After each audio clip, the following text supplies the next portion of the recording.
12h45.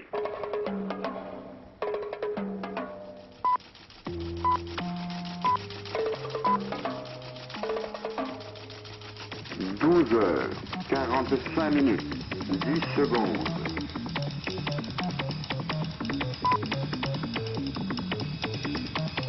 12h45, 20 secondes.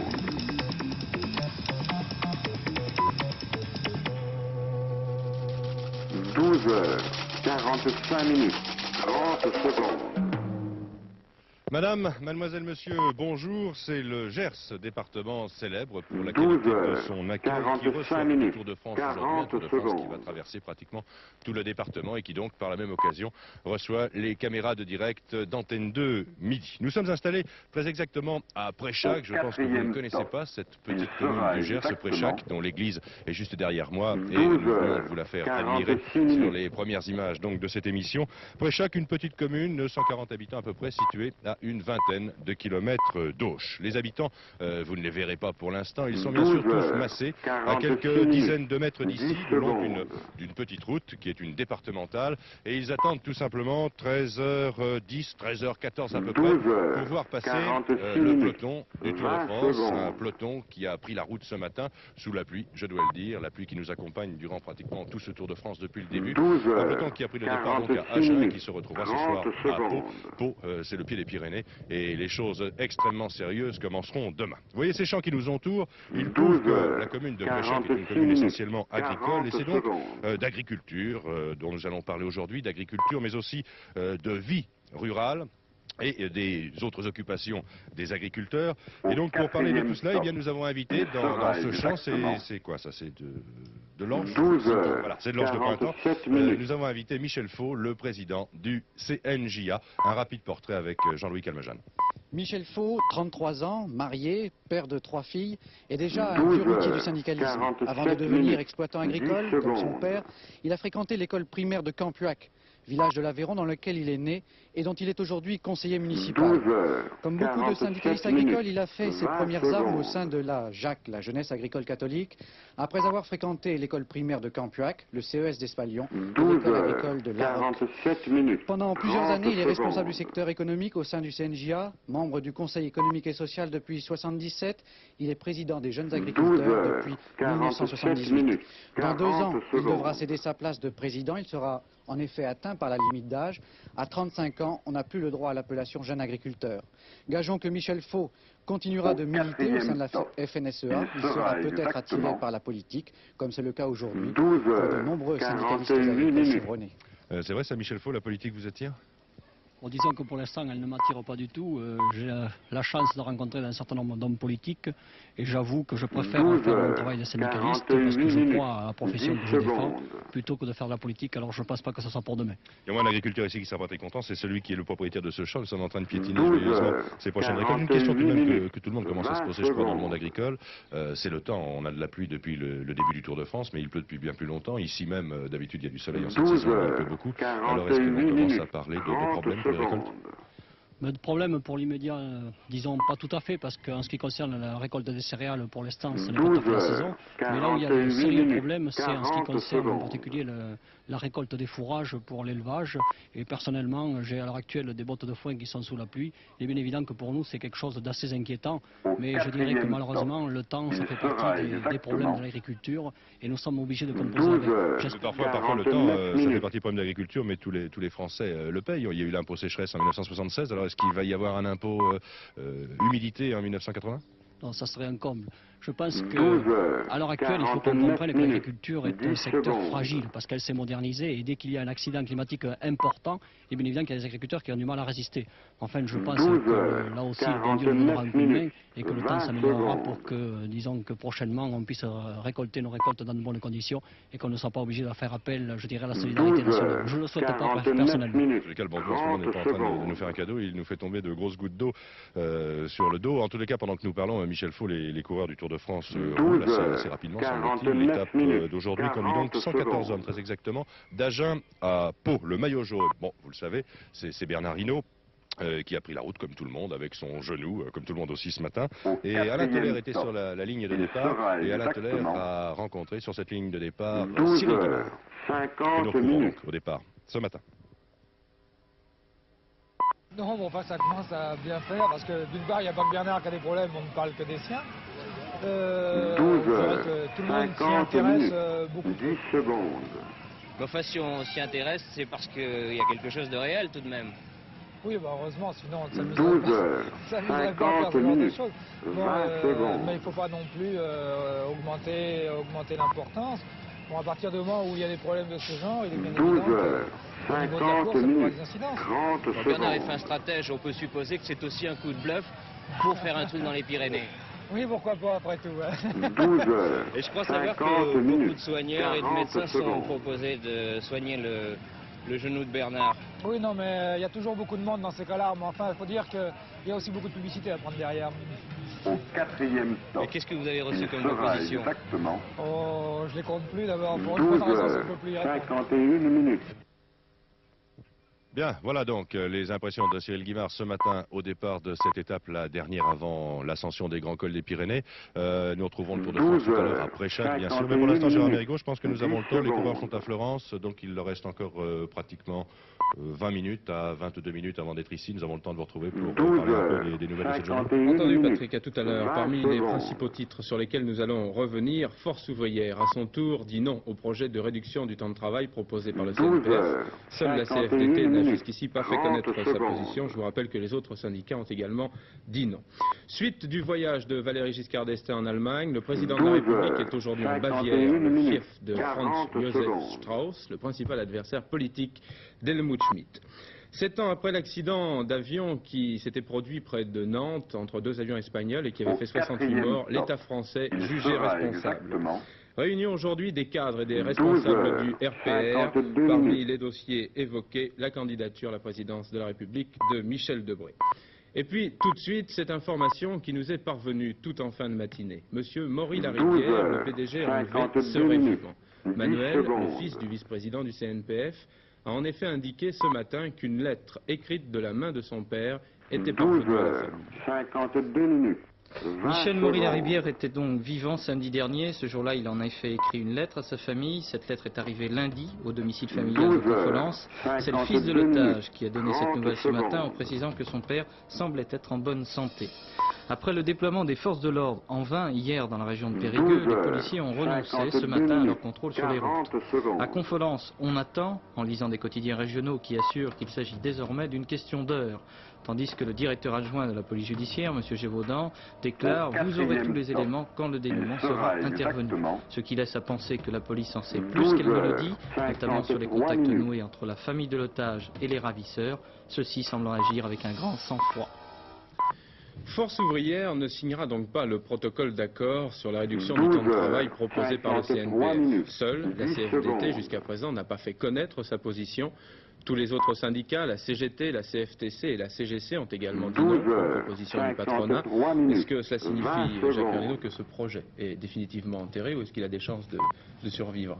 Mais écoutez, pour répondre à cette question, il faut d'abord attendre la réponse de la 12 CFDT, ce heures, n'est que demain que la 53 CFDT donnera minutes, sa réponse. 30 Il me secondes. semble Quand même comprendre. d'ores et déjà difficile d'imaginer que la CFDT puisse signer seule un accord d'une telle importance. Si elle le faisait, 12 elle se heures, retrouverait 53 très isolée minutes, sur le plan social. Il n'est pas 40 sûr qu'elle secondes. puisse se permettre un tel isolement. Alors, si la CFDT ne signe pas, elle aussi, qu'est-ce qui va se passer? Lundi soir, le Premier ministre a été très net, à carte sur table. Il a dit, si la négociation échoue, le gouvernement ne bougera pas.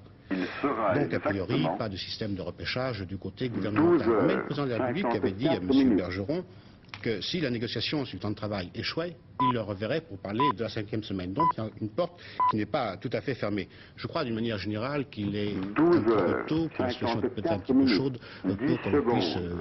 porter un pronostic sérieux sur la suite de cette affaire du temps de travail. Cela dit, 12 on heures, constate actuellement un 54 blocage social minutes, qui est tout de même assez 20 nouveau, secondes. car cet enlisement des négociations sur le temps de travail vient après que les projets de loi sur l'actionnariat ouvrier, sur 12 l'intéressement et heures, sur la participation des cadres au 54 conseil d'administration ont été 30 enterrés secondes. au Parlement. Ce sont autant de signes qui peuvent peut-être laisser craindre une rentrée sociale assez difficile. La position de la CFDT 12 peut-être avant heures, vendredi, comme c'était prévu. Force 54 ouvrière minutes, devait rendre sa 40 réponse le secondes. 11. Elle Oui, l'a fait fait On hier. aura la réponse de la CFDT demain à 16h30. Demain 16h30. Sur ce chapitre social, René Lenoir, président de la commission de la protection sociale du 8e plan, vient de publier un rapport sur la protection sociale, bien sûr. 3 hypothèses dominent dans votre rapport. Quelles sont-elles? On nous a demandé si l'on pouvait maîtriser et consolider le système de protection sociale. La réponse est simple. À 5%, le système se finance tout seul, sans qu'on touche à la santé, aux pensions de vieillesse, à l'action sociale, aux indemnités de chômage. À 3,5% de croissance économique, en serrant les écrous partout, on sauvegarde l'essentiel. À moins de 2% de croissance, on ne passe pas. Le système vole en éclats. Pourquoi? Sur les 2 premières, je vous arrête. Oui. Raymond Barre, qui était notre invité, a exclu une croissance à 5, Nous aussi. voire à 3,5%. Nous aussi, nous avons inclus le 5. Alors reste de savoir si on peut faire du 3,5% ou pas. Mais il faut expliquer pourquoi. C'est parce que moins de 2% de croissance, c'est plus de chômeurs. Or, le chômage cisaille le système de protection sociale de 2 façons. Si vous regardez ce tableau, vous voyez que 1 million de chômeurs indemnisés, c'est 1 million de cotisants en moins pour la sécurité sociale et donc 16 milliards de cotisations en moins chaque année, indépendamment des 30 milliards d'allocations qui sont versées par ailleurs par les ACDIC. Alors vous, Monsieur Lenoir, je vous interromps là, si vous me permettez.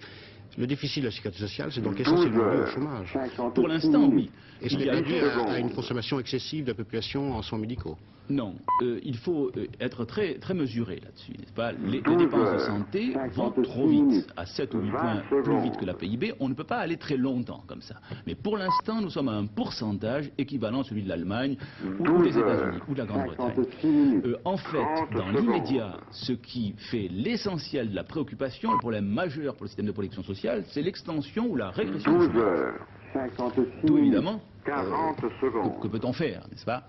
Il faut relancer l'investissement pour cela. Et de ce point de vue-là, je voudrais montrer un second tableau qui montre que depuis 10 ans, l'investissement a été surtout le fait des grandes entreprises nationales. C'était le programme d'énergie électronucléaire, c'était les gazoducs, les ports méthaniers, c'était les télécommunications et c'était le train à grande vitesse. Seulement, on ne peut pas refaire tous ces programmes 2 fois. Donc cette courbe-là va se coucher. Il y aura peut-être d'autres choses à faire d'ici là. Alors là, voilà les entreprises privées qui représentent 75% du total de l'économie. Elles n'ont pas encore retrouvé leur niveau de 73. L'important, c'est donc que l'investissement redémarre là. Voilà le problème numéro 1, le problème central de la société française dans les années qui viennent, c'est celui-là. Et ce n'est pas pour rien que le Premier ministre a évoqué la relance de l'investissement avant-hier. Est-ce que vous n'avez pas une tendance, c'est tout assez facile, à renvoyer la balle dans le camp des entreprises? Alors c'est à moitié vrai. C'est vrai que nous renvoyons par là la balle dans le camp des entreprises, en disant faites-nous un bon développement et nous vous ferons un bon système de protection sociale. Tout simplement parce qu'il est basé, ce système, sur le travail et les revenus du travail. Si tout ça se tasse, le système se tasse. Cependant, comme je pense que la commission était composée de gens sérieux, nous avons voulu favoriser tout ce qui pourrait permettre cette reprise de l'investissement. Or, actuellement, il faut bien voir que dans le système français, quels sont les payeurs du budget social? Essentiellement les entreprises. Vous voyez, les ménages sont 19%, État et collectivité locale 24%. Ce n'est pas vrai de tous les pays du monde. C'est vrai ça de l'Italie et de la France. Le courage n'est pas au sud. Hein. Mais les pays de l'Europe du Nord, les pays anglo-saxons, c'est les ménages qui supportent l'essentiel et les entreprises moins. Alors nous commençons par dire ne chargeons plus les entreprises. C'est-à-dire que s'il y a de nouveaux efforts à faire sous forme de cotisation, les contribuables ou les assurés. Deuxième règle que nous posons, il ne faut pas dans un premier temps relancer la demande, tout ce qui s'apparente à la demande, parce que quand vous donnez plus de salaire, plus de pensions ou d'allocations familiales, il y en a une partie qui se transforme en importation. Vous achetez des motos japonaises, des postes de télévision japonais. Dans un premier temps, donc, on favorise l'investissement. Et puis, troisième règle, il se trouve que les services et équipements médico-sociaux sont gros consommateurs de main-d'œuvre et faibles consommateurs d'importation. Alors nous disons, avec le plan et à la suite des travaux du plan, là, il faut freiner, faire du raisonnable, mais il ne faut pas aller au-delà du raisonnable. Mais si on vous écoute bien, M. Lenoir, il semble, d'après vos études, qu'on va forcément vers une hausse des cotisations sociales. Non. Sans reprise, cotisation sociale particulière, sans reprise de l'emploi, on va forcément vers une hausse des cotisations sociales, soit payées par l'entreprise, soit payées par les ménages. Il n'y a pas de miracle. C'est pas les Arabes, c'est pas les Russes, c'est pas les Américains qui payent notre système de protection sociale. Alors on parle beaucoup de la cotisation de 1% supplémentaire décidée en juillet dernier, qui doit être en principe supprimée en février prochain. Si cette cotisation est supprimée, est-ce qu'elle sera rétablie 3-4 mois après, une fois les élections passées? Si on ne la rétablit pas et que l'emploi ne redémarre pas, ça veut dire qu'on acceptera de payer d'une autre façon, par l'impôt par exemple. Mais il n'y a pas de miracle. Nous sommes condamnés à une situation comme celle-ci. Nous sommes condamnés à une situation comme celle-ci. Réussir le redémarrage des investissements ou remettre plus bas notre système de protection sociale pour être soigné. Est-ce que vous n'avez pas peur dans une situation comme la situation économique française qui est très difficile en ce moment, est-ce que vous n'avez pas peur qu'il y ait tout un secteur de la population qui glisse vers la misère, vers l'oubli, et une population qui se mette en marge de la société? Ceci est vrai pour ce qu'on appelle la fin des droits sociaux. C'est-à-dire que pour l'instant, les amortisseurs sont très puissants. Quand il y a du chômage à Thionville, à Denain, les gens ont des allocations de chômage et ils ont un système qui continue à les prendre en charge. Vous voyez que tout étant chômeur, ils ont droit aux soins, aux allocations familiales et à la retraite.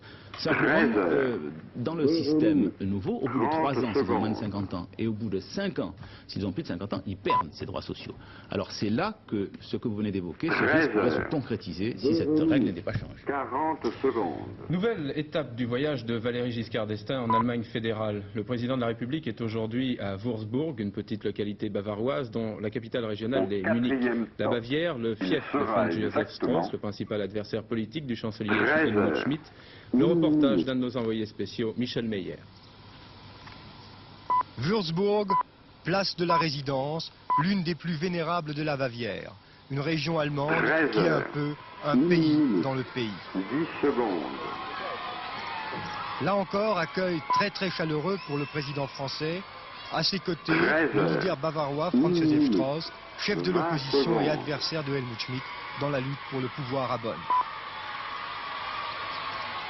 Il y a donc dans l'inscription du fief de Franz Josef Strauss au programme du président une indéniable volonté d'équilibrer le dialogue franco-allemand en prenant en compte toutes les familles politiques et les particularismes allemands. 40 secondes. À chacune de ces étapes, il y a aussi approfondissement de relations systématiquement orientées vers l'avenir. Cela sur la base d'interdépendances économiques, politiques, voire militaires, déjà irréversibles. 13h, 2 minutes. C'est en fait, au-delà des cadres et décors souvent baroques de ce voyage en province, de la préparation et de la concertation franco-allemande pour la fin du siècle qu'il s'agit. 10 secondes. Amicale au niveau des rapports entre Valéry Giscard d'Estaing et Helmut Schmidt, cette concertation n'en est pas moins cordiale avec Franz Josef Strauss, un candidat chancelier dont les chances de victoire électorale contre Helmut Schmidt ne sont pas spécialement grandes. Dans son discours, le président français a une fois encore rappelé le rôle mondial de l'Europe franco-allemande à l'horizon 2000. 30 secondes.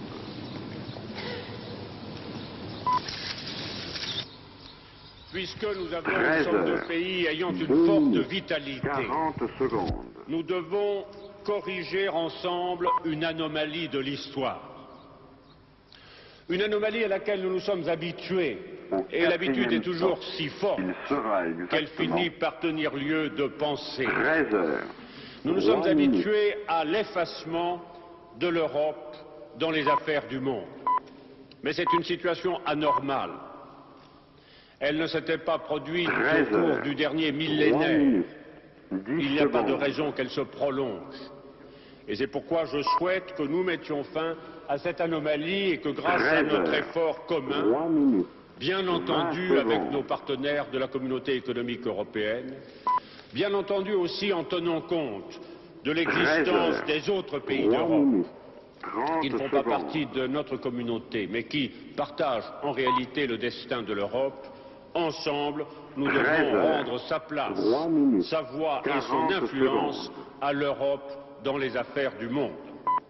Tout de suite, cette information qui nous parvient à la seconde même. Monsieur Michel Maury-Laribière, le PDG de Confolens enlevé il y a une douzaine de jours, a été retrouvé vivant par les enquêteurs. Est-ce que l'on connaît déjà, Claude Sérillon, les conditions Nous n'avons pas beaucoup d'informations, simplement Laurent Massardier, qui est notre envoyé spécial sur place, m'a donc confirmé cette nouvelle il y a quelques minutes, m'a dit qu'il y aurait une personne arrêtée, une femme, que M. Maurice Draga est en bonne santé, que pour l'instant on ne sait pas si la rançon a été remise, il semblerait que non. Et ce qu'on peut dire quand même, c'est que hier, la grande opération des forces de police de la région de Périgueux était donc bien centrée, qu'apparemment elle a donné de bons résultats. On peut se poser des questions sur le mutisme de la famille et de la police. Il devait déjà le savoir. Et on a retrouvé M. Maurice Larivière en Dordogne. À Tenon, très exactement, enfin dans la région de Tenon, qui est une petite ville proche dans la Dordogne. Donc les ravisseurs ne s'étaient pas éloignés du... Ils s'étaient éloignés de 150 km avant. 40 secondes. Et ils étaient là, vous pensez, depuis le début de l'enlèvement? Ça, écoutez, on n'a pas encore assez d'informations pour le savoir. Bien, si Laurent Massardier, notre envoyé spécial qui est sur place, nous appelle pendant le courant de ce journal, nous lui donnerons bien évidemment la parole sur ce sujet. L'État français devra indemniser les compagnies et les victimes de l'accident d'avion qui s'est produit il y a 7 ans près de Nantes. Pendant une grève des aiguilleurs civils, les contrôleurs aériens militaires assuraient la navigation. Une collision s'était produite entre 2 avions espagnols, un de la compagnie Iberia et un autre de la compagnie de charter Spantax. Accident qui avait fait 68 morts. Le tribunal administratif de Nantes a rendu son jugement. L'État français responsable à 85%. 5 mars 73. Près de Nantes, au-dessus du village de La Planche, un avion Corvair de la compagnie Spantax vient d'heurter à 9000 mètres d'altitude un Douglas de la compagnie Iberia. Les contrôleurs aériens français sont en grève. Le plan Clément Marot est appliqué depuis une semaine. Ce sont donc des militaires qui donnent toutes instructions aux pilotes et ce jour-là, ils ont été dépassés. Les liaisons téléphoniques avec les avions ont été trop tardives, les ordres mal donnés.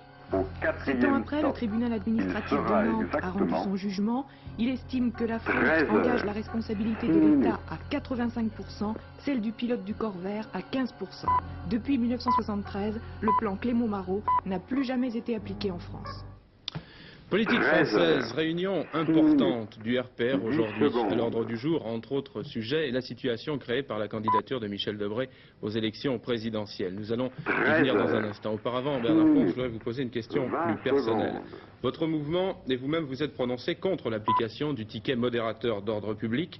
Or, le Premier ministre a rappelé avant-hier à Carte sur Table sur Antenne 2 que vous aviez présidé une commission de contrôle sur la gestion de la sécurité sociale qui avait précisément recommandé l'application de ce ticket modérateur. Alors, est-ce que vous n'êtes pas un peu en contradiction avec vous-même?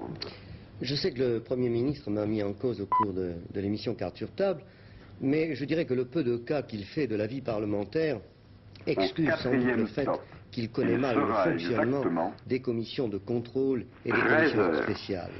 Le président de la commission se contente de présider les débats, et c'est la raison pour laquelle on nomme un rapporteur qui, lui, est chargé de faire le rapport au fond. Et M. Raymond Barre a oublié de dire à vos téléspectateurs que le rapporteur de cette commission était un député UDF, M. Bourson. C'est exactement comme si M. Barre avait reproché à M. Chaban-Delmas, président de l'Assemblée nationale, les propos tenus à la tribune par un des députés, par M. Marchais par exemple. Ça signifie en clair que le président de cette commission n'a pas le pouvoir. Le président est chargé, il a le pouvoir de diriger les débats. Mais j'ai toujours pris position contre le ticket modérateur d'ordre public. Cela n'a pas fait plaisir à M. Barre, qui a parlé de déferlement, de démagogie politicienne. Je voudrais lui faire remarquer que 23 millions de membres des organismes qui étaient chargés de permettre aux assurés sociaux de s'assurer pour avoir un complément de remboursement, c'est un déferlement qui me paraît curieux. Et en définitive, M. Barre, dans cette affaire, a montré qu'il avait mauvais caractère, mais avoir mauvais caractère, ça n'est pas avoir du caractère. Vous parlez là à titre personnel ou en tant que secrétaire général d'un grand parti politique? Je parle à titre personnel, mais je pense que tous les membres du Rassemblement de la République sont d'accord avec moi sur ce point. Et je crois que M. Barre était plus à l'aise pour lancer des critiques injustifiées que pour s'expliquer de l'échec de sa politique. Car la politique que conduit M. Raymond Barre est un échec. Quand il est arrivé à Matignon, il y avait 9% d'augmentation des prix par an. Aujourd'hui, il y en a 14%. Quand il est arrivé à Matignon, il y avait 800 000 chômeurs. Aujourd'hui, il y en a 1 500 000 chômeurs, M. Lenoir vient de le rappeler. Et M. Lenoir vient de rappeler à l'instant que le seul moyen de transformer la situation actuelle que connaît la France, c'était de faire une autre politique. Et M. Barre, l'autre soir, a dit qu'il n'y avait pas d'autre politique économique possible. Je trouve d'ailleurs que c'est un langage qui n'est pas très démocratique. Vous parlez exactement comme un leader de l'opposition. Pas du tout, je parle comme un membre de l'Assemblée nationale qui constate que les propos de M. Barre, Premier ministre, ont été excessifs ou erronés, et j'ai tenu à venir devant vous rétablir la vérité. Venons-en au RPR, donc il y a deux réunions importantes cet après-midi. La candidature de Michel Debré, vous aviez dit vous-même, c'est une affaire personnelle. Alors, depuis un certain temps, il y a des contre-feux qui sont en train de s'allumer. Est-ce qu'il n'y a pas là un manque de cohérence de la part du RPR qui dénote finalement un certain trouble? Contradiction tout à l'heure, incohérence, non. La candidature annoncée d'une manière prématurée par M. Michel Debré a, je dois dire, troublé nos militants. C'est vrai. Et nous avons pu constater qu'un certain nombre de militants très minoritaires ont pris position pour cette candidature, et je dirais beaucoup plus par affection pour Michel Debré, comme la Fédération de la Réunion, le département dans lequel j'étais il y a quelques jours, ou le département de la Loire, à l'intérieur duquel M. Michel Debré est maire. Mais dans l'immense majorité de nos fédérations, les militants ont réagi, je dirais, un petit peu négativement. Et ils ont créé, ici et là, des comités d'appel à la candidature en faveur du président du Rassemblement. Tout ça est tout à fait normal et ça n'est pas incohérent. Est-ce que faire le passé... Un des députés par M. Marchais, par exemple. Ça signifie en clair que le président de cette commission n'a pas... Le président est chargé, il a le pouvoir de diriger les débats. Mais j'ai toujours pris position contre le ticket modérateur d'ordre public. Cela n'a pas fait plaisir à M. Barre, qui a parlé de déferlement de démagogie politicienne. Je voudrais lui faire remarquer que 23 millions de membres des organismes qui étaient chargés de permettre aux assurés sociaux de s'assurer pour avoir un complément de remboursement, c'est un déferlement qui me paraît curieux. Et en définitive, M. Barre, dans cette affaire, a montré qu'il avait mauvais caractère, mais avoir mauvais caractère, ça n'est pas avoir du caractère. Vous parlez là à titre personnel ou en tant que secrétaire général d'un grand parti politique? Je parle à titre personnel, mais je pense que tous les membres du Rassemblement de la République sont d'accord avec moi sur ce point. Et je crois que M. Barre était plus à l'aise pour lancer des critiques injustifiées que pour s'expliquer de l'échec de sa politique. Car la politique que conduit M. Raymond Barre est un échec. Quand il est arrivé à Matignon, il y avait 9% d'augmentation des prix par an. Aujourd'hui, il y en a 14%. Quand il est arrivé à Matignon, il y avait 800 000 chômeurs. Aujourd'hui, il y en a 1 500 000 chômeurs, M. Lenoir vient de le rappeler. Et M. Lenoir vient de rappeler à l'instant que le seul moyen de transformer la situation actuelle que connaît la France, c'était de faire une autre politique. Et M. Barre, l'autre soir, a dit qu'il n'y avait pas d'autre politique économique possible. Je trouve d'ailleurs que c'est un langage qui n'est pas très démocratique. Vous parlez exactement comme un leader de l'opposition. Pas du tout, je parle comme un membre de l'Assemblée nationale qui constate que les propos de M. Barre, Premier ministre, ont été excessifs ou erronés, et j'ai tenu à venir devant vous rétablir la vérité. Venons-en au RPR, donc il y a deux réunions importantes cet après-midi. La candidature de Michel Debré, vous aviez dit vous-même, c'est une affaire personnelle. Depuis un certain temps, il y a des contre-feux qui sont en train de s'allumer. Est-ce qu'il n'y a pas là un manque de cohérence de la part du RPR qui dénote finalement un certain trouble? Contradiction tout à l'heure, incohérence, non. La candidature annoncée d'une manière prématurée par M. Michel Debré a, je dois dire, troublé nos militants. C'est vrai. Et nous avons pu constater qu'un certain nombre de militants très minoritaires ont pris position pour cette candidature, et je dirais beaucoup plus par affection pour Michel Debré, comme la Fédération de la Réunion, le département dans lequel j'étais il y a quelques jours, ou le département de la Loire, à l'intérieur duquel M. Michel Debré est maire. Mais dans l'immense majorité de nos fédérations, les militants ont réagi, je dirais un petit peu négativement. Et ils ont créé ici et là des comités d'appel à la candidature en faveur du président du Rassemblement. Tout ça est tout à fait normal et ça n'est pas incohérent. Est-ce que Charles Pasqua roule pour vous? Je m'explique. Charles Pasqua a donné hier une interview à un de nos confrères le matin où il dit par exemple de Michel Debré que sa candidature est équivoque et il le range parmi les conservateurs dans le gaullisme. Est-ce que vous êtes d'accord avec lui? Je suis tout à fait d'accord avec l'analyse de Charles Pasqua publiée hier, et je pense que Charles Pasqua, qui a une expérience politique, qui est sénateur, connaît bien ces problèmes. Et lorsqu'il dit que cette candidature est une candidature qui ne correspond pas réellement au problème de l'élection présidentielle, il a tout à fait raison. Car nous avons toujours dit et répété que le RPR devrait être présent dans cette élection présidentielle pour gagner et non pour témoigner. Le témoignage n'a jamais été une attitude gaulliste. Monsieur Faure, je vous remercie. Je vous rappelle l'information qui nous est parvenue il y a quelques minutes dans le journal. Monsieur Maury Laribière a été retrouvé vivant par les policiers et Christian Bonnet au ministère de l'Intérieur vient de faire savoir qu'effectivement la rançon n'avait pas été versée et qu'une femme avait été arrêtée au cours de l'opération. Les agriculteurs et les impôts. Nous reprenons le cours normal de ce journal. Le monde agricole attendait avec impatience la prise de position du ministre de l'Agriculture, M. Meignery, sur l'éventuelle réforme fiscale agricole réclamée tout récemment par le Conseil national des impôts. Il y a quelques minutes, M. Meignery a donné à Pierre Maritain sa position sur ce sujet. La réforme fiscale des agriculteurs. Oui. D'abord, je dirais que je regarde souvent les comptabilités moi-même pour voir l'évolution du revenu. Et je dirais, d'une étude partielle qui concerne l'impôt sur le revenu, ne tirons pas des conclusions hâtives. Et cela pour deux raisons. La première, c'est que dans tous les pays européens, et je prends l'Allemagne par exemple, nous avons un système voisin identique et un même pourcentage de l'impôt sur le revenu payé par les agriculteurs par rapport à la France. La deuxième raison, c'est que l'agriculteur paye une part plus importante de certains impôts. Je pense l'impôt sur les mutations ou l'impôt pour les collectivités locales, l'impôt foncier. Il faut donc regrouper l'ensemble des impositions pour avoir une vue exacte. Il n'en reste pas moins que l'intérêt du monde agricole, l'intérêt de la collectivité, c'est que les agriculteurs mettent leur compte sur la table.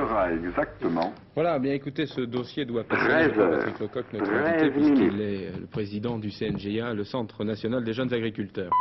Patrick? Oui, effectivement, c'est un dossier qui passionne Michel Faux, le président du CNJA, qui vient d'écouter avec beaucoup d'attention ce que disait M. Meignery. Vous avez un premier commentaire à faire? Non, nous allons faire le commentaire, si vous voulez bien, Gérard, dans 30 secondes. Le temps pour Jean-Paul Olivier, qui est à mes côtés, de nous commenter le passage à Préchac, donc cette petite commune du Gers, le passage du peloton du Tour de France pour cette 12e étape.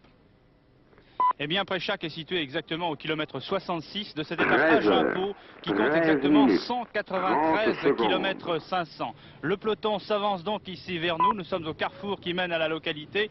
C'est une localité très vite traversée, mais les coureurs de ce Tour de France sont en ce moment dans l'allure et dans l'horaire moyen. Ils sont donc à l'heure, si l'on peut dire.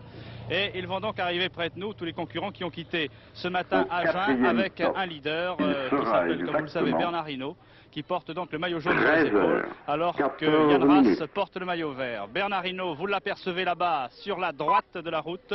Je suis encore un petit peu loin, alors que Patrice Thévenard est là sur la gauche. Vous apercevez également le maillot de champion de France de Pierre-Raymond Villian, pas très à l'aise ces derniers jours, mais qui revient en forme. Voici Bernard Hinault donc qui passe devant nous. Nous avons Claude Criquelion, Bernard Thévenet, Jacobs, le champion, Gilbert Nicolas-Sat qui passera aujourd'hui dans son pays, Van de Velde et Jean-Luc Vandenbroek derrière nous qui vient de nous saluer et qui ferme la marche de ce peloton. Donc peloton compact ici à Préchac, kilomètre 66. Pour l'instant, il ne pleut pas, mais des averses sont encore à craindre en cours de journée. Arrivée à Pau prévue vers 17h, 17h15.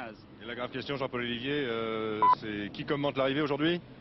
Eh bien, c'est Antenne 2. C'est Antenne 2, en direct donc sur notre petit écran. On va laisser passer un petit peu les motos qui font tout de même, les motos et les voitures qui font tout de même pas mal de bruit. Un coureur qui est quand même attardé, le 79. Il s'agit d'Hubert Matisse, qui revient après crevaison.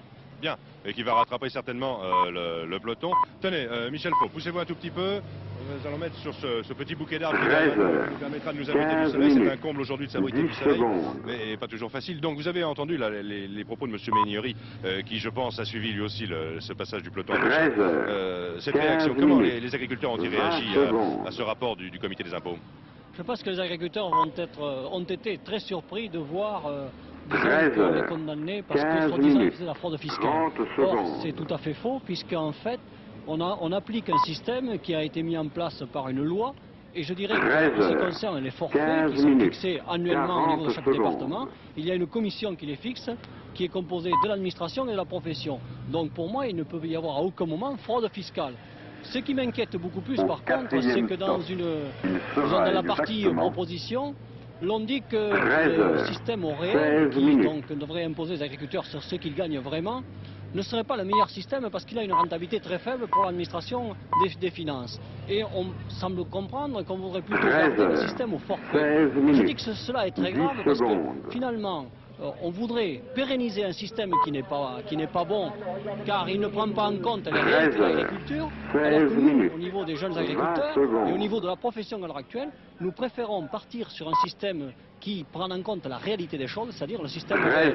Nous l'avons dit à notre congrès cette année, nous l'avons répété lors d'un avis qui a été présenté au Conseil économique et social. Nous pensons que c'est quand même la bonne formule de partir de la réalité des choses au niveau des exploitations. Je pense que M. Méniori est toujours en studio avec nous. Gérard Mérigot, je pense qu'il faudrait savoir ce que pense M. le ministre de l'Agriculture de cette proposition du CNJA. Bien écoutez Patrick, M. Méniori nous a quittés il y a quelques secondes parce qu'il avait d'autres occupations.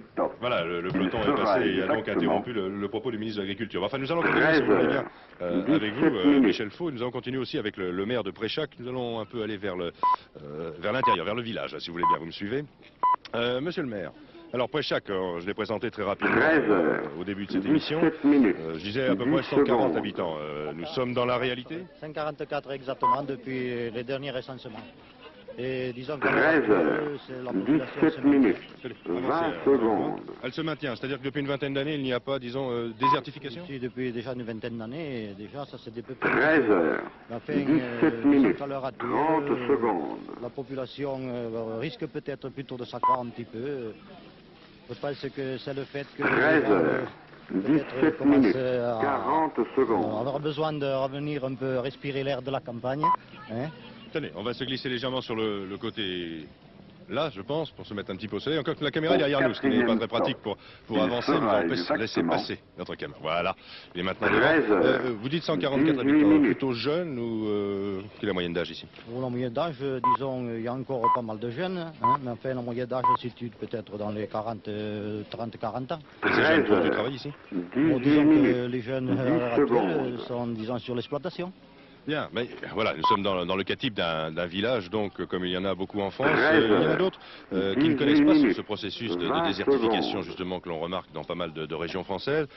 Parmi ces villages, il y a le vôtre. Bon, il n'est pas dans le Gers, il est dans l'Aveyron. C'est attendez, Campuac, très exactement. Et Denise Boer est allée vous voir à Campuac et s'est aperçue que votre village marchait, ma foi, extrêmement bien.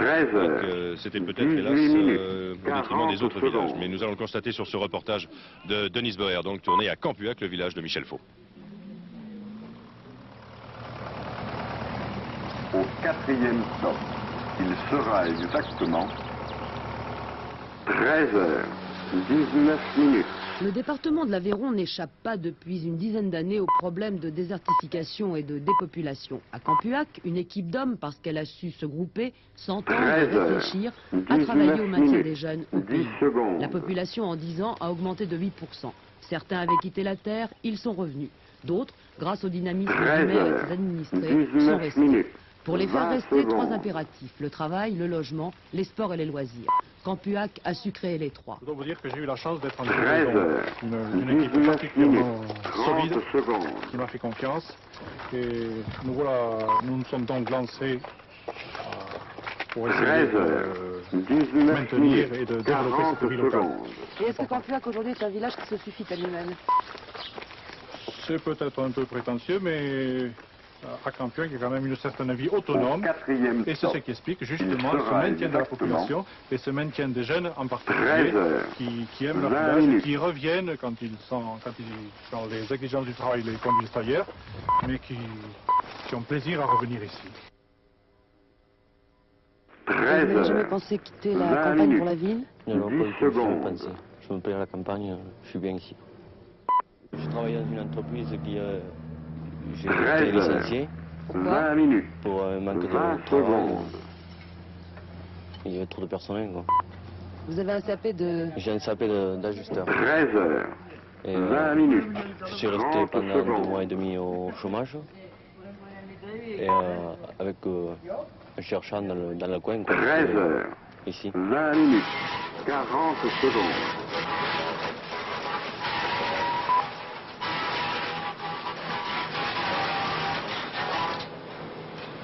Au 4e stop, il sera exactement...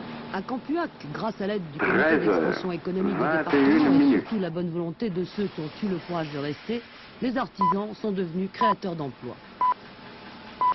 Leurs entreprises ont petit à petit constitué une zone artisanale importante pour un village de 530 habitants. Forges, scieries, entreprises de maçonnerie, garages, emploient les jeunes du pays. 13 heures, 21 minutes. 90 familles d'agriculteurs ont donc su s'entourer d'artisans, de commerçants et de travailleurs indépendants. 13 heures, 21 minutes, 30 secondes. Tout le monde est solidaire les uns des autres, au point de vue les agriculteurs ou même les clients. 13 heures, 21 minutes, 40 toutes les secondes. activités qui se trouvent au village. La boulangère, issue du milieu rural, est restée au pays, mais pour cela, il a fallu trouver une idée. Au 4e donc stop, intensifié il le sera marché de la poisse exactement en expédiant 13 heures, dans toute la 22 minutes. par l'intermédiaire de grossistes. Sur Paris, nous avons 2 représentants. Et puis alors maintenant, on est en train d'étudier un marché sur la Belgique. 13 heures, 22 minutes, 10 secondes. Pardon. On tenait absolument à rester au pays, pour des raisons d'attache familiale. 13 heures, Et puis parce qu'il y a 22 une minutes, équipe 20 secondes. dont on fait partie, et vraiment on se sent à l'aise au pays, on tient à y rester le plus possible. Grâce 13 à son heures, dynamisme, Campuac 22 minutes, possède 3 équipes de 30 football secondes. et un cours de tennis. Les jeunes y trouvent leur compte. Quant aux Campuacois, ils préparent aujourd'hui 13 heures, intelligemment l'avenir 22 de minutes, leurs enfants. 40 secondes. Voilà, ce village de Campuac qui est le vôtre, Michel Faux. Est-ce que finalement, c'est la question que je posais au départ, cette expansion de votre village ne serait pas au dépens des communes voisines? C'est un très grave problème parce que je crois qu'à travers ces images, et je dirais que Campuac n'est pas peut-être un exemple type, c'est simplement, je dirais, une population qui a essayé de faire quelque chose au niveau d'une commune. Je dirais c'est quand même assez dramatique parce qu'on s'aperçoit qu'autour il y a des baisses de population importantes puisqu'entre deux recensements il y a un certain nombre de communes qui perdent entre 100 et 150 habitants sur une population de 600 habitants. Et nous avons eu la chance, disons, de progresser parce qu'il y a eu un mariage harmonieux entre l'artisanat, le commerce et l'agriculture. Il est absolument impensable que nos régions, et le Gers je crois est l'exemple type, puissent continuer à être agréables à vivre s'il n'y a pas un développement de l'agriculture et s'il n'y a pas autour un développement de l'ensemble du milieu rural. Je pense qu'à l'avenir, les responsables politiques, quels qu'ils soient, les gens de l'administration et tous ceux qui ont des responsabilités dans ce pays, devraient faire en sorte de prendre des décisions qui fassent que nos campagnes puissent vivre. Et pour qu'elles puissent vivre, il faut qu'il y ait des jeunes, il faut qu'il y ait des jeunes agriculteurs qui s'installent, mais il faut aussi qu'il y ait un environnement sur le plan artisanal et commercial qui soit dynamique. Sinon, nos villages et nos campagnes ne seront pas... Il y a des régions qui sont plus favorisées que d'autres. Quand on parle du Gers, quand on parle de toute cette région, on dit tout de suite c'est le pays du foie gras, c'est le pays de l'Armagnac, c'est le pays des pruneaux. À Agen, c'est pas tout à fait le Gers, mais enfin c'est tout proche. Nous avons un jeune agriculteur avec nous, Gilles Sarran, qui a une exploitation. Vous n'avez pas d'exploitation, vous travaillez avec votre père. C'est encore possible de travailler avec son père? Une ferme ici rapporte encore suffisamment d'argent pour vivre tout au long de l'année? 13 heures. Bon, une ferme ne rapporte pas suffisamment d'argent pour vivre toute l'année, mais nous n'avons pas actuellement la possibilité de nous installer séparément ou d'installer un seul jeune sans avoir son père derrière. 13 heures. Alors, mon père avait une exploitation suffisamment importante pour que je puisse vivre avec lui. J'ai fait ce choix. Malheureusement, pour beaucoup d'autres jeunes et beaucoup de mes amis, ce n'est pas possible. Et ils se retrouvent dans des cas actuellement impossibles à vivre. Ils ne peuvent plus rester sur l'exploitation des parents parce qu'elle est trop petite. Et seuls, ils ne peuvent pas foncer pour acheter une exploitation. Et ici, parce que la terre est trop chère.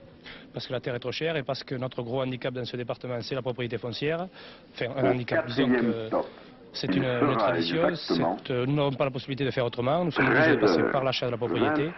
Compte tenu des coûts de crédit actuellement et du coût du prix de la terre, c'est absolument impossible.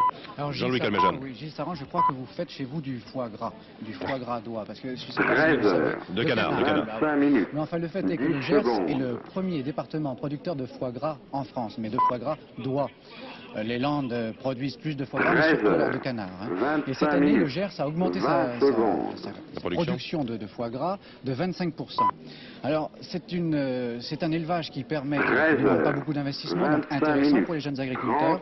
Et c'est un élevage qui utilise aussi beaucoup la main-d'œuvre familiale. Alors, nous nous sommes rendus avec Jean Villa dans une région du Gers, dans un petit coin du Gers, où nous avons vu comment se déroulait l'élevage du foie gras. Voilà, c'est un sujet que nous allons voir tout de suite. Donc, Jean-Louis Calmejean, Jean Villa, dans un élevage, pour faire du foie gras. Le Gers est un département qui tire presque toutes ses ressources de l'agriculture. On y fait du bon vin, le Madiran, un bon alcool, l'Armagnac, mais on y produit aussi un élevage de réputation mondiale, celui des oies. Ici, l'année dernière, on a gavé 230 000 oies et on a obtenu 143 tonnes de foie gras, soit 20% de la production française. Mais le Gers est surtout le premier département français où l'on élève le plus d'oies destinées à la reproduction. Les oies, ce sont des reproducteurs, 200 femelles 26 et minutes, 70 ans. 20 Ces secondes. oies sortent des oisons, environ il reste 1000 oisons sur l'exploitation et le reste est commercialisé soit par la coopérative, soit par une clientèle que nous avons qui engraisse pratiquement tous les oisons qui sortent de ces oies sont engraissés. Aimé et Josette Mesté élèvent sur leur exploitation plus de 1000 oies, toutes destinées à la production de foie gras. Le troupeau qui se rend actuellement vers les champs est composé de 400 oies. Elles ont près de 4 mois et vont être gavées à partir de début juillet pendant 3 semaines. C'est un travail exigeant en main-d'œuvre, mais de la main-d'œuvre familiale. 13 heures, 27 minutes. Nous n'avons pas d'employés, nous faisons cela en famille. Alors quel est votre emploi du temps type d'une journée par exemple? Bien, nous nous levons à 6h30. 13 heures. Puis nous procédons au gavage, et après nous allons déjeuner, puis après nous lâchons, nous mettons toutes nos oies dehors. Mon mari leur donne la ration journalière, et moi je vais jeter un coup d'œil, surveiller les abreuvoirs, que rien ne cloche quoi. Dans l'après-midi, mon mari s'occupe de la ferme, puis moi je fais cuire le maïs. Et nous recommençons le gavage à 5h30, puis quand le gavage est terminé, on rentre nos bêtes pour la nuit. 13 heures, 27 minutes, 40 secondes. Les oies sont abattues par le producteur qui les emmène lui-même à la salle d'éviscération. Et là, c'est l'attente du résultat. Les surprises sont parfois grandes. Aucun producteur ne connaît véritablement, avant l'éviscération, le poids et la taille du foie des oies élevées et gavées chez lui. En France, on n'exporte pas de foie gras frais, alors qu'on en importe près de 1000 tonnes d'Israël et de Hongrie. De moins bonne qualité, disent les producteurs français, moins cher rétorquent les transformateurs. De toute façon, dans le Gers, on peut surtout s'en aller. Bien, nous sommes de retour à Michel Faux. Il y a une chose qui existe en France actuellement, c'est la mauvaise qualité des rapports entre les citadins et le monde rural, finalement. Ça existe? Je n'en parlerai pas le terme de mauvaise qualité dans les rapports. Je crois qu'il y a surtout en France, d'ailleurs, de façon assez générale, un problème de compréhension entre les différents secteurs sociaux. C'est-à-dire qu'on n'a pas l'habitude d'expliquer aux gens les choses simples de la vie de tous les jours. Et moi, je ne connais pas personnellement comment travaillent les gens de la RATP, par exemple. Alors, je pense qu'il y a tout un travail d'explication à faire de la part du monde rural et du monde agricole plus particulièrement pour dire quels sont nos problèmes, bien sûr, parce qu'on parle toujours de problèmes, mais aussi de dire quels sont les avantages de notre profession, quels sont, je dirais, les côtés positifs qu'il peut y avoir. Et c'est ce que nous essayons de faire, nous, au niveau des jeunes agriculteurs, par un certain nombre d'actions de type activité technique, et plus particulièrement avec l'opération Sourire, qui nous permet, au bord des routes, de présenter nos produits et de dialoguer avec eux. L'opération Sourire, c'est bien gentil, ça c'est un jour, 2 jours par an, mais de temps en temps, il y a aussi des barrages routiers sur les routes, il y a aussi des camions espagnols qui sont incendiés par des agriculteurs français, par exemple. Alors, on sourit d'un côté, mais on donne aussi un grand coup de bâton de l'autre, quelquefois. Oui, mais il est bien normal aussi qu'une profession soit amenée à se défendre, et l'agriculture, malheureusement, n'a pas 50 solutions pour exprimer à l'opinion publique nos problèmes, et puis aussi pour faire comprendre au gouvernement qu'à certains moments il y a des décisions importantes à prendre, sinon c'est l'avenir même de notre profession qui est en jeu. Alors je pense que ceci fait partie, je dirais, des côtés moins positifs, bien que certains types de manifestations que nous pouvons organiser à certains moments sont là pour expliquer aux consommateurs quels sont nos problèmes. On parle à l'heure actuelle de l'élargissement du marché commun et du problème des camions qui ont eu quelques surprises, je dirais. Plus que les surprises, tout de même. Si on avait incendié des tracteurs de paysans, je ne sais pas si ça aurait été content. Oui, mais il faut savoir aussi que s'il y a eu des actions de ce type-là, et sans vouloir d'ailleurs, je dirais, les couvrir, parce que j'estime qu'on n'a pas le droit de détruire des outils de travail pour d'autres professions, il faut quand même savoir que si on a détruit des produits, ces produits sont rentrés en France alors qu'ils n'avaient pas le droit de rentrer. Il faut savoir qu'il y a des gens qui ont détourné finalement les règlements. Michel Foucault n'avait pas le droit de rentrer, on ne va pas revenir, mais il ne faisait que passer. C'est vrai que c'est un marché il ne faisait que transiter. Effectivement, on a accusé les agriculteurs. Moi, je suis obligé de dire que les premiers à accuser sont ceux qui ont donné les autorisations pour, je dirais, violer les traités de Rome. Il ne faut quand même pas oublier qu'on est dans un marché commun à 9 pays et qu'il y a un certain nombre de règles qui sont imposées à tout le monde. On n'a pas le droit de les transgresser aussi facilement. Je dirais que c'est un peu de la défense de la part des agriculteurs. Tout le monde agricole est d'accord. Jean-Luc Almejane, la meilleure manière peut-être de rétablir le sourire entre les citadins et les agriculteurs, c'est ces opérations qui se font partout, les opérations sourires d'une part, mais aussi l'accueil à la ferme qui se fait, qui se généralise. Je crois que monsieur le maire vous accueillez des touristes chez vous? Non, pas précisément. Pas 13h, 31 minutes. Nous envisageons peut-être ce genre de choses, mais pour l'instant, nous ne sommes pas encore là. 13h, 31 minutes. Par contre, alors l'opération sourire. Oui, l'opération sourire, mais Gilles Saran, lui aussi, il a une table d'hôte, chez lui une chambre d'hôte. Ce sont des choses qui marchent bien. Enfin, bon, c'est ma mère qui s'en occupe, c'est dans le cadre de la Chambre du Gers qui a créé ce service, dont nous en occupons au niveau de la profession. C'est un service qui fonctionne très bien actuellement, qui permet d'accueillir les touristes, justement dans le cadre de ce dont vous parliez tout à l'heure, de ce dialogue que l'on doit créer avec les autres catégories socio-professionnelles. C'est un des meilleurs moyens, par le fait que les touristes viennent vivre avec nous, qu'ils partagent nos problèmes journaliers, qu'ils mangent avec nous, et on peut discuter, ça permet quand même une grande ouverture d'esprit. Je pense que c'est très bénéfique. Simplement, il faut arriver à l'étendre un peu plus, et arriver à bien s'organiser. On va revenir aux opérations sourire qui ont lieu et qui vont avoir lieu à partir du 15 juillet. Rappelez-vous, il y a 3 ans, le Gers connaissait 3 ans jour pour jour. Le Gers connaissait une véritable catastrophe, c'était les inondations. Et un mois après, nous nous étions rendus avec Patrick Voix sur une opération sourire dans le Gers, où nous avons remarqué que les hommes agriculteurs pouvaient vendre sur le bord des routes pas mal de produits agricoles. Ils estiment à 3 millions de touristes le nombre de personnes comme ça qu'ils arrêtent au bord des routes. Alors vous allez voir un peu ce que vous risquez de trouver à partir du 15 juillet.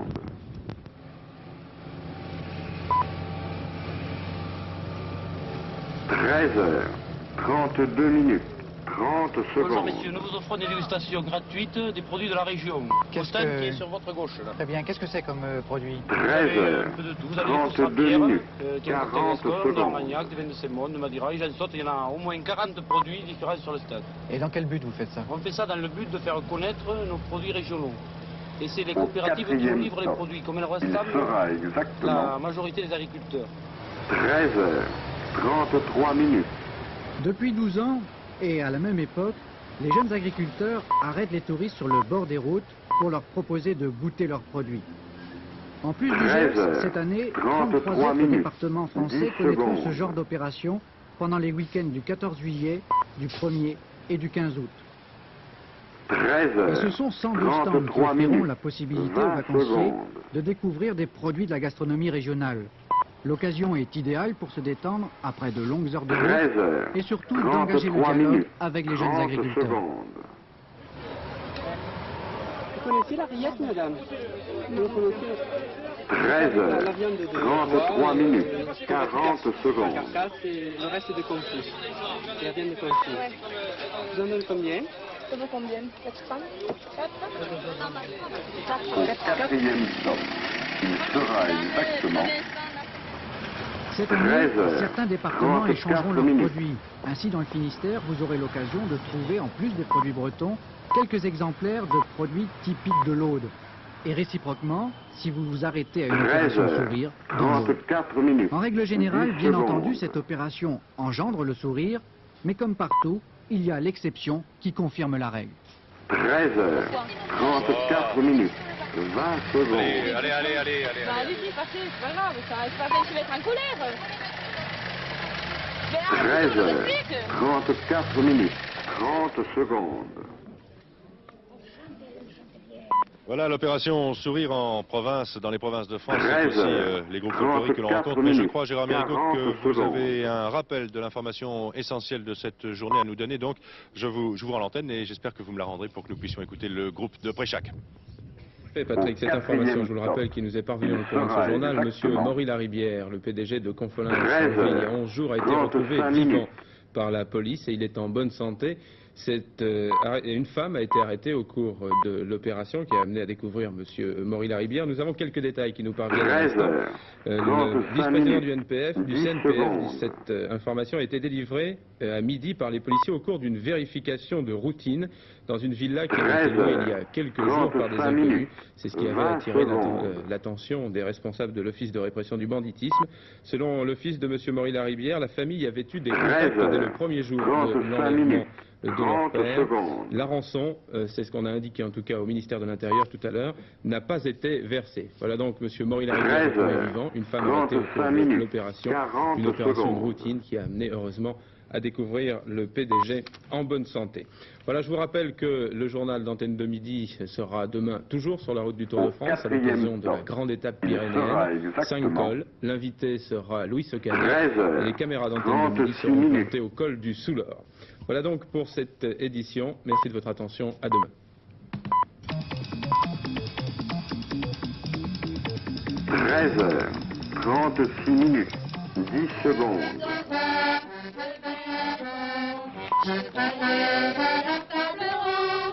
13h36 minutes, 20 secondes.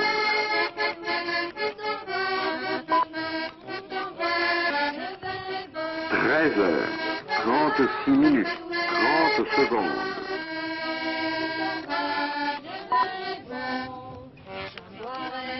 13h36 minutes, 40 secondes.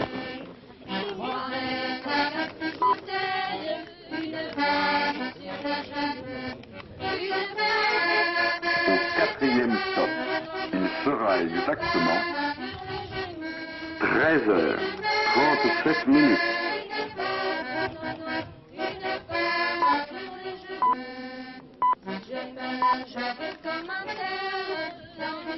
13h37 minutes, 10 secondes.